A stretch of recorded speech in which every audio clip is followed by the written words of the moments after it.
everyone, today I'm talking about my May TBR. So May is already here. We're almost halfway through 2018. You know, cue the can't believe the year's going by so fast, but it was really, you really can't.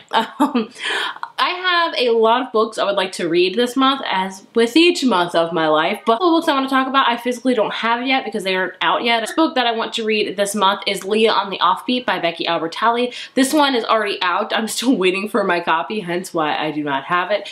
This is kind of the spin-off sequel to Simon vs. Homo Sapiens Agenda. We follow our main character Leah, who was in Simon, and I am very, very excited for this book because I did really enjoy Simon, but I really felt we didn't get enough of Leah in the book in particular. I felt like we had a lot of Leah in the movie, but not a lot in the book. So I'm interested to see her character grow and flourish and just learn more about her, because I felt like that girl needs some more love in the book and she never got it. So now she has a very own book, so super excited to read that one. And another book that is not out quite yet, probably up by the time this is up, is A Court of Frost and Starlight by Sarah J. Maas. This is like the novella type of book after the Court of Wings and Ruin book. Good lord, those titles are so long. This one's only like 200 pages, which is very, very short for Sarah J. Maas, so I am going to quickly fly through it because it's about Rhys and Farah, so of course I'm going to love it and devour it and just won't be able to get enough of it. Another new release this month that I cannot wait to read is 9 Days and 9 Nights by Katie Cotugno. This is the sequel to her book 99 Days, which is one of my favorite books by hers. I've said time and time again that I really enjoy her writing, but she has 4 books out. Her earliest 2 I really enjoyed, her latter 2 I have not. So I'm interested to see how this is going to be. Thank you so much to Epic Reads for sending me an arc of this. It is very, very short. A lot shorter than I was expecting. Like, this is not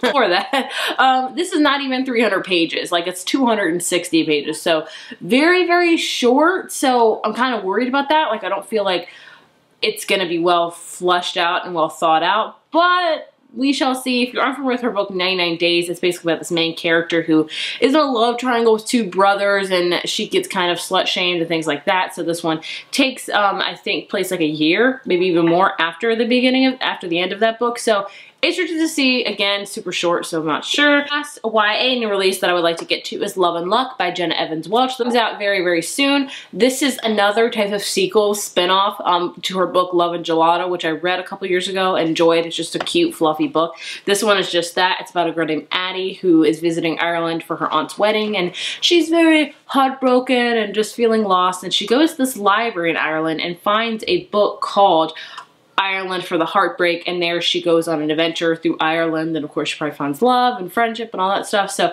it sounds adorable. It's set in Ireland. It's got all the things I want in a YA contemporary, so I'm hoping to really enjoy this one.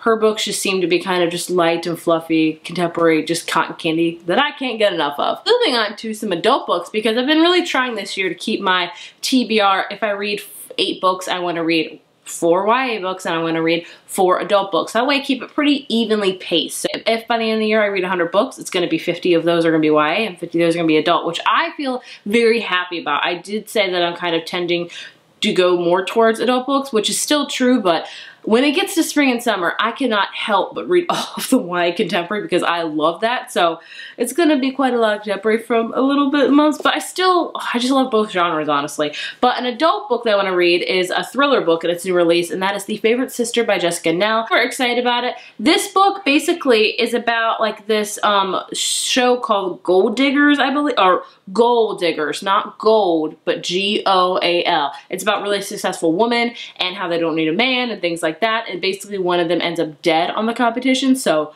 it sounds really intriguing and really interesting, so I can't wait to read. That's all I want to know about it. She has written another book called The Luckiest Girl Alive, which honestly I don't have a desire to read because it's been so slammed with reviews. Like, not a lot of people like it, so I'm like, oh, we'll see how this one fares out. So very intrigued by this one. This one is around 300, almost 400 pages, so a little bit of a lengthier thriller, but we shall see. I really enjoy the premise of like this reality show and then a murder happens. Like, intriguing. Another new release, I think this came out last month actually, is Love and Other Words by Christina Lauren. Look, we match. Christina Lauren is an adult, like, romance-y type of author. I've read a few of her books before and I really enjoy them. I don't get a ton out of them, but they're quick, enjoyable, like, beach reads, honestly. This one I don't know much about. Like, she's just kind of an author that I buy from. It's about a girl named Mary who is a pediatrics resident, and she's planning her wedding to an older, financially secure man, and just basically just trying to live her life. And then she runs into Elliot, the first and only love of her life. And basically everything that she had planned, like being this doctor, marrying this older guy that has financially secure, and her life that she had set on a path before her, it's kind of just crumbling, all because she's run into Elliot again. And this also alternates in time between when her and Elliot first met and fell in love and also now. So I'm expecting this to be a cute, very, very steamy book, so super enjoyable. Can't wait to read it. And another thriller. I'm reading 2 thrillers this month. I think I just have a ton of thrillers on my TBR that I just need to kind of knock out. And the one I'm reading this month, the other one, is The Last Miss Parrish by Liv Constantine. What I know about this is I don't know much. With thriller books, you just gotta go into it not knowing much. It says, this memorizing debut about a coolly manipulative woman and a wealthy golden couple from a stunning new voice and psychological suspense. So I think we follow a main character named Amber, who is tired of being a nobody, and she really draws, like, she's obsessed with this couple called the Parrishes, and I think she's gonna want to become Mrs. Parrish and things like that. So almost like Single White Female, I think. I've never seen that movie, but either way, a thriller that's all about, like, a psychological thriller, and maybe somebody is trying to manipulate somebody's marriage and steal another woman's life, literally. So we'll see. The reviews of this one have been kind of up and down as well. So with thrillers, honestly, I have not had the best luck lately with thrillers. So I'm hoping that these two will hopefully get me out of that. Other adult books I would like to read this month is An American Marriage by Taria Jones, and this book I've been wanting to read, but I've been trying to emotionally prepare myself because I've heard it's a very gripping and emotional book. Basically, we follow these newlyweds,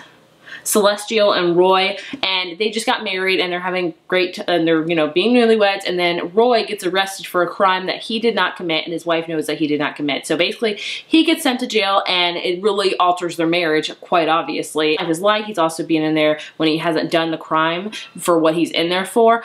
Celestial is also really struggling because she's alone, quite literally, and she finds comfort maybe in his friend. And so he gets out of jail early, and their lives really change. It's not what they expected, and their love story changes a lot. So this book is told, like, in a lot of time period. This book is told, like, you know, from when they got married, from when he's in jail, from when he gets out of jail. So we have a lot going on with this book. Like the American dream of newlyweds and, like, of marriage and how things are supposed to be, but they're not going to end up being. So the last adult book I would like to check out this month is The Storied Life of A.J. Finnekery by Gabrielle Zevin.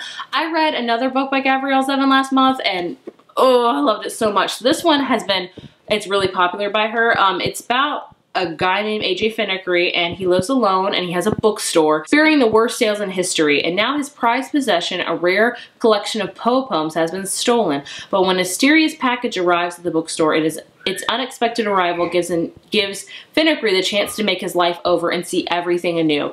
I've just heard amazing things about this book. You hear my kid, I'm sorry. And the last book I want to check out, if time allots, it may not allot, I don't know, we'll have to just see how it goes, is My Lady's Choosing, an interactive romance novel by Kitty Curran and Larissa Zaguras. I don't know, this is a YA. This is a YA, I think. I don't know. This could be an adult book. I'm honestly not sure about that at all, honestly. I'll let you know right here. But this is just literally that. It's an interactive romance novel. So basically you just read the book and you have different choices, I think, at the end of each chapter. Like, you take her up on her offer, turn to page 193. Or does your heart still beat for one impossible, infuriating, wonderful man and for him alone? Turn to page 108. So it's full of that. Hey, I'm not expecting much out of this book, but other than a good time. I've never read an interactive book before, like where you can make choices. Like, you can just read this book like probably 5 times over because you have 1, 2, 3, 4, or like 5 choices, I think. So it's gonna be a fun time. I am excited. I'm really excited to read it. So yay, I'm expecting it to be a fun time. And I think there's even like pictures in this novel too as well. Like, how cool is that? So hopefully time will allow for me to read this, because I think I will make it, because it just sounds so fun. So I think that's like 8 or 9 books. What did I get myself into? It's gonna be a busy month, but what month is not busy for me or anybody in life, really? So A lot of books, a lot of talking. If you are planning to read any of these books, please let me know. I hope you look forward to a ton of mashup reviews. I'll probably do a couple single reviews as well because I have an odd number of books to talk about. We'll have to see how the reviews go for this month. It might be kind of all over the place, but that's okay. Either way, if you guys are reading in these books, let me know. Did I already say that? Probably. It's been a weird day. Enjoy this video. I have not said that yet. Please give it a thumbs up, hit subscribe, and I will see you guys in my next one. Bye.